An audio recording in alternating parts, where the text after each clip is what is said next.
right? Here with the Hall of The Famer. old school Iversons on. Yes, sir. Here with the Hall of Famer, Andre Ward. Andre, what's up, man? See you on the scene. What brings you out to the fights, man? Man, I'm working with a main event, the main broadcaster out of Australia. So, obviously Tim Tszyu making a lot of noise in Australia, and then he's bringing it here, obviously, to the States. So, got the call, it made sense, so here I am. Well, I know you've been preaching back home in California, but so you're saying the broadcasting career, that's not over then? Man, I just, I get a lot of calls for a lot of stuff, bro, and I'm grateful that I'm in a position where I can really decide what I want to do. I don't have to do much of anything if I don't want to. So I still enjoy it. I like, it's a lot that I love about the game and being around the game, and some things that I don't necessarily like being around the game. So I pick my spots when I come into town to be a part of something. But this one made sense. So yeah. We got some. I don't want to keep you too long, so we've got to get to some of the big fights on the calendar. Haney and Garcia is coming up. Who are you leaning towards in that fight right now, Andre? I mean, even before all the stuff with Garcia, you gotta, I think just the consistency that Devin has shown, the maturation, the growth, and he's trending, right, and he's trending in the right direction. You know what I'm saying? In terms of like, he's got momentum. That's the word I'm looking for. So I think you got to favor him. But they got history. They know each other's style, not in the pros, but in the amateurs. So a lot changes since the amateurs, but they know each other.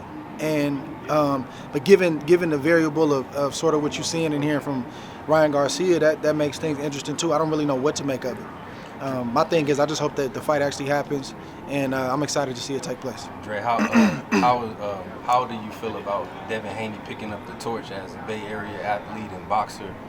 When you put down for the Bay Area so long, he hosted the fight in San Francisco. I love it. I think that's what you're supposed to do. That's what it's what it's about. It's like your records. They supposed to be broken. This ain't just about me. So for Dev to go do what he did is a blessing. I think it's a good thing, and I think it's all good. It's been about 6 or 7 years since you retired.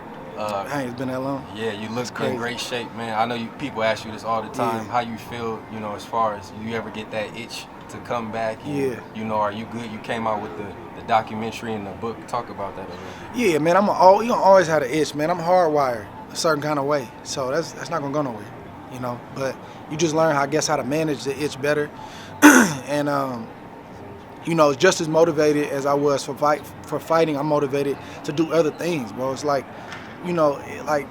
like I think in boxing we dull of hearing.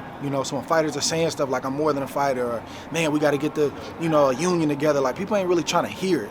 So it's more about you showing them. So I'm not doing what I'm doing to prove anything, but I hope that what I'm doing is showing people that I am more than just a fighter. I got a lot more to bring to this earth, to the world. The boxing is cool, man, but it ain't just about that. So what good is it if I'm hanging around Las Vegas for the next 10 years trying to put on events and I don't have my faculties, or I'm dealing with stuff that y'all don't know I'm dealing with?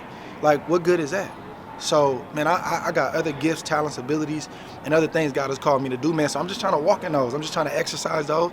I come back to boxing for a little bit, tap in, and most of my work for boxing is really offline. It's stuff that y'all don't see. Tapping in with the athletes, being there for them, pulling up on them.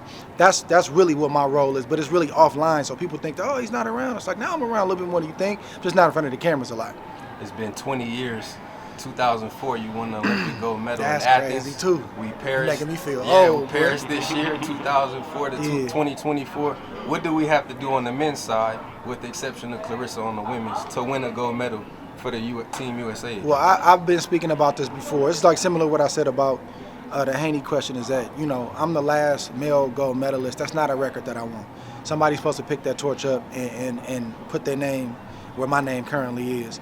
And USA Boxing, they get mad when I speak about this stuff, but we got to get our stuff together internally. And there's a lot of things that should be done better, I believe. But one of the things is you have to include and pull on, the alumni. I can't stress that enough. Other countries, they do it. They even hire the former fighters. All the top countries, they do it. We want to squeeze out the athletes where we got to almost fight and finesse to get in. Like, well, man, let me come around this time, around this training camp. Oh, it's not gonna work. All right, there's always a reason why we can't, and that hurts the athlete. Nobody's trying to take credit for the work, but the athletes need to be around people who have walked that walk and accomplished what they're trying to accomplish. So that's like one big thing that I think that we got to do better in. But as a whole, we got the best talent in the world, I believe. We got to really do some soul searching and ask some tough questions. Why are we not winning medals? We won a couple silver medals and we celebrate it. It's cool. That's a blessing. But we should be winning gold medals. The standard is not bronze. The standard is not silver. The standard is gold. That's what the other country's fighting for. So we coming in here just happy to be here, and they say gold or bust. So we got to figure that out. Do you think when it comes to bringing in old champions, they're worried they can't afford you guys and your services and time? Like that's part of it? I mean, I think all that stuff could be worked out, but I think it's a little bit deeper than that. Yeah. What do you think of Jamal Harvey and Raheem Gonzalez? Like they look like two guys that could win the gold. I like it, man. I hope they do.